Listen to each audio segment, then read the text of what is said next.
Hey guys, what's up? Spectre here, and a few months ago I released my most popular video ever, what it's like to be rich in Night City. And well, most of the comments were about Catgirls.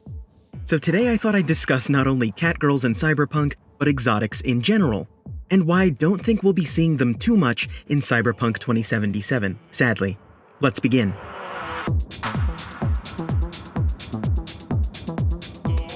First, a quick refresher on body sculpting, the act of altering your appearance using a combination of cosmetic surgery as well as cybernetics. These modifications are made for aesthetic purposes and range from the rather mundane, such as breast enlargement or reduction, or body fat reduction, to the extreme, such as bone grafts to change your height, changing your entire appearance to mimic that of a celebrity, which is more popular among gangs, skin tints, hair and eye color changes, and more. You'll be able to seek out these services at your local body salon, such as Body Shop, Parts and Programs, and Docs R Us. Prices vary when it comes to appearance changes. For example, if you're trying to look like your favorite braindance star, you'll have to pony up more eddies the more convincing you want that sculpt to look. In the tabletop version of the game, body sculpting raises your attractive stat relative to how much you spend, at a rate of about 600 eddies per point. I wonder if we'll be seeing a sliding cost scale like that, depending on what we choose in Cyberpunk 2077, or if we'll have to pay a flat rate to basically re-enter the character creator.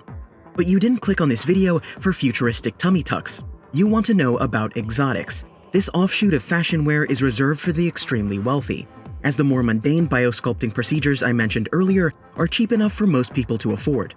Exotics range from the slightly animal-like to the completely inhuman, according to the Cyberpunk 2020 wiki. This is achieved by growing separate organs such as furred skin, hooves, animal-like faces, ears, eyes, and tails in vats. These vat-grown appendages are then integrated into the body at an exorbitant price, which varies depending on the individual enhancement. Looking for a facial sculpt, these include animal-like muzzles, whiskers, animal ears, manes, and cat eyes. These augmentations seem to be at the low mid-range at a price of 5,000 eddies in the Cyberpunk 2020 tabletop game. If they're available in 2077, who knows what inflation has done to those prices. Looking to add a tail to your body, these appendages are grown using gene bank tissue and can be tailored to a variety of styles, coming in furred, tinted, scaled, or bare human skin-like varieties. The tail is grown and then grafted to the base of your spine and linked to your nervous system using nanotech nerve threaders to give the user full control of the tail's movement. And while they're relatively weak, you'll be able to lift light loads with them, according to the wiki. So I guess this would be a cool hands-free phone option. I don't know.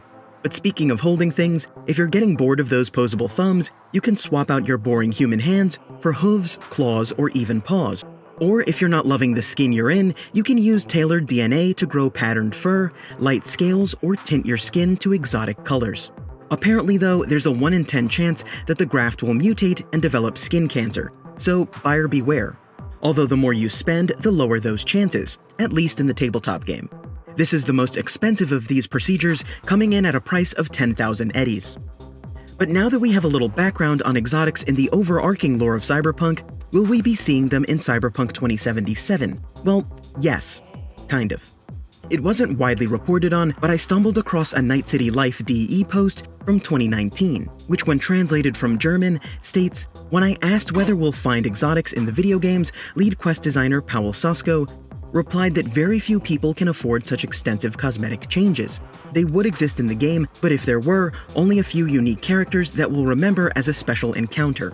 So it seems that for the most part, we'll see them on NPCs, and important ones at that, and then perhaps be able to acquire them in the late or end game, if at all, as they'll be quite expensive. This is a choice I agree with as it's in line with the lore that I cited earlier, and it'll make it even more memorable when we finally do see someone sporting a shark head or lion tail or yes, even cat ears in-game. But that's it for this small and very particular dive into Cyberpunk lore. For more videos like this, make sure to check out my Cyberpunk playlist and make sure to get subbed so you don't miss any news surrounding the game and more coverage, as I'll be making more Cyberpunk content through its release, such as guides, weapon reviews, and more. And as always, thanks for watching, guys.